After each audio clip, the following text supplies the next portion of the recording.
ورحمة الله وبركاته.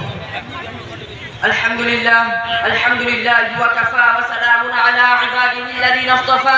أما بعد فأعوذ بالله من الشيطان الرجيم. بسم الله الرحمن الرحيم. اقرأ باسم ربك الذي خلق. صدق الله العظيم. وقال النبي صلى الله عليه وسلم اطلبوا العلم من المهد إلى اللحد أو كما قال عليه الصلاة والسلام. সর্বাগ্রে প্রশংসা জানাই সেই মহান মাবুদের দরবারে যিনি আমাদের সকলকে এই পবিত্র মজলিসে আসার তৌফিক দান করেছেন। সকলে প্রাণ খুলে বলি আলহামদুলিল্লাহ। তারপর লক্ষ কোটি দরুদ ও সালাম জানাই সেই মহান মানবের প্রতি যিনি আল্লাহ পাকের এই বিশাল সৃষ্টির প্রধান আকর্ষণ বিশ্বনবী হযরত মুহাম্মদ সাল্লাল্লাহু আলাইহি ওয়াসাল্লাম। সকলে বলি সাল্লাল্লাহু আলাইহি ওয়াসাল্লাম। অধ্যকার হাজিয়া ন্যাশনাল এডুকেশন কাউন্সিল কর্তৃক আয়োজিত বাৎসরিক তরঙ্গনের অনুষ্ঠানের সম্মানিত সভাপতি, বিজ্ঞ বিচারক মণ্ডলী, সুদক্ষ পরিচালক ও আমার সামনে উপবিষ্ট বিভিন্ন বয়সের শ্রোতা মণ্ডলী, সকলের প্রতি আমার আন্তরিক শুভেচ্ছা ও সালাম। আসসালামু আলাইকুম ওয়া রাহমাতুল্লাহি ওয়া বারাকাতুহু।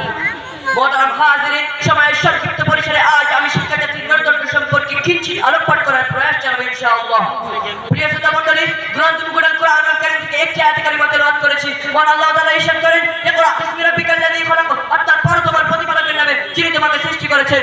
প্রিয় সুধী, এই আয়াত কারিমা থেকে একটি বিষয় উপলব্ধি করি, মহান আল্লাহ তাআলা সর্বপ্রথম অবতীর্ণ ওহীর মাধ্যমে পড়ার কথা তথা শিক্ষার বিষয় উল্লেখ করেছেন। শুধু তাই নয়, প্রিয় নবী সাল্লাল্লাহু আলাইহি ওয়াসাল্লামের সুন্নাহ জামানি মুবারক থেকে একটি হাদিস পাক পেশ করেছি। বিশ্বনবী সাল্লাল্লাহু আলাইহি ওয়াসাল্লাম ইরশাদ করেন, উতলুবুল ইলমা মিনাল মাহদি ইলাল লাহাদ, অর্থাৎ দোলনা থেকে কবর পর্যন্ত জ্ঞান অর্জন করো। প্রিয় সুধী, মহান আল্লাহ তাআলা পবিত্র কোরআনের অপর একটি জায়গায় ইরশাদ করেন, কুল হাল ইয়াস্তাবিল লাযীনা ইয়ালামুনা ওয়াল লাযীনা লা ইয়ালামুন, অর্থাৎ একজন জ্ঞানী ও মূর্খ কখনো সমানতে পারে? কোনোদিন পারে না। যেমন রাত দিন, সাদা কালো, চক্ষুষ্মান অন্ধ, পুরুষ ও মহিলা সমানতে পারে? সম্মানীয় উপস্থিতি, পবিত্র কোরআনের সর্বপ্রথম অবতীর্ণ ওহী ও আল্লাহর রাসূল সাল্লাল্লাহু আলাইহি ওয়াসাল্লামের হাদিস মুবারক থেকে একটি বিষয় পরিষ্কার যে মানব জীবনের শিক্ষার গুরুত্ব ও তার তাৎপর্য কতখানি।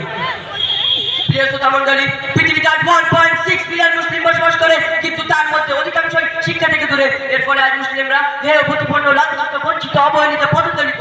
কিন্তু আমাদের পূর্বসূরীরা এমন ছিলেন না। তারা সর্ব ধরনের শিক্ষা গ্রহণ করে জাতির জনক হিসেবে প্রতিষ্ঠিত। তারা ছিলেন একাধারে বিজ্ঞানী, গণিতজ্ঞ, ভূগোলবিদ, চিকিৎসক। কিন্তু আজ আমরা গভীর জাগ্রত এবং আচ্ছন্ন। এর ফলে আজ মুসলিম জাতি অন্ধকারের জন্য ভবিষ্যতের দিকে এগিয়ে চলেছে।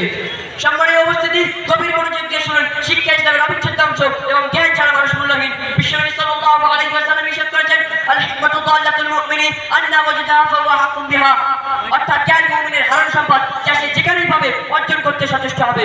প্রিয় ভাইরা, প্রকৃত শিক্ষাই আজ মুসলিম জাতির সমস্ত সমস্যার কারণ। আজ আমাদের দেশের কেরালা রাজ্যের মুসলমানদেরকে দেখুন, তারা সমাজের সমস্ত স্থানে আজ কত উন্নত। এর কারণ তাদের শিক্ষা ব্যবস্থা উন্নত এবং তারা সুশিক্ষায় শিক্ষিত। এই জন্যই বলা হয় education is the backbone of a nation.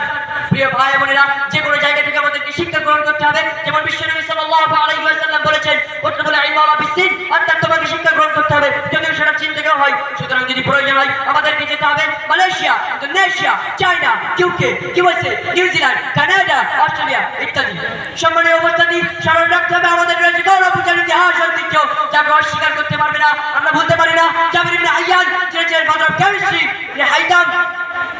Ibn Haytham, the father of optics, Abbas ibn Farnas, the father of airplane, Ibn Sina, the master of medicine, Muhammad al-Kharzimi, the father of algebra, প্রমুখ যাদের তত্ত্বাবলী আজ বিজ্ঞান ও প্রযুক্তির মৌলিক উপাদান। সুতরাং এটা কাছের নাই পরিষ্কার যে শিক্ষার সফলতা বয়ে নিয়ে আসে। আর এই জন্যই আল্লাহ ও তার রাসূল সাল্লাল্লাহু আলাইহি ওয়াসাল্লাম শিক্ষা অর্জনের জন্য বারবার নির্দেশ দিয়েছেন। সুতরাং বর্তমানে অবক্ষয় ও গুরুতর সমাজের পতন রোধ করতে সুশিক্ষার প্রসার ঘটাতে হবে। সর্বোপরি কোরআনের শিক্ষা সর্বত্র ছড়িয়ে দিয়ে পৃথিবীর জমিন থেকে সর্বপ্রকার অনৈতিকতা, অবিচার, শোষণ, সন্ত্রাস, দুর্নীতি রোধ করতে হবে।